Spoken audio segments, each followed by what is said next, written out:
ജീവിച്ചിരിക്കുന്നവരുടെ പ്രത്യാശയും മരിക്കുന്നവരുടെ ആശ്വാസവും അങ്ങാകുന്നു. നമ്മുടെ മധ്യസ്ഥനായ അങ്ങയുടെ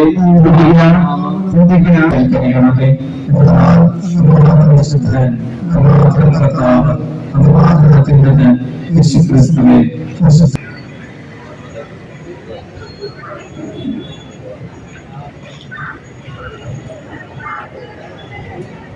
അക്കാലത്ത് കർത്താവ് നാഥനോട് എന്ത് ചെയ്തു?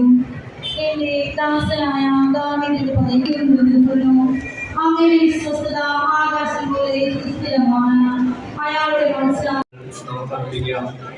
ക്രൈസ്തവ ജനം മുഴുവനും വേണ്ടി നമുക്ക് പ്രാർത്ഥിക്കാം.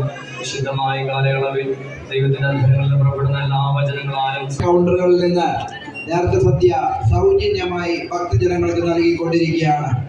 നേർച്ച സദ്യ ലഭിച്ചു കഴിഞ്ഞാൽ അതിവിശാലമായ ഗ്രൗണ്ടിൽ ഒരുക്കിയിരിക്കുന്ന സ്ഥലങ്ങളിൽ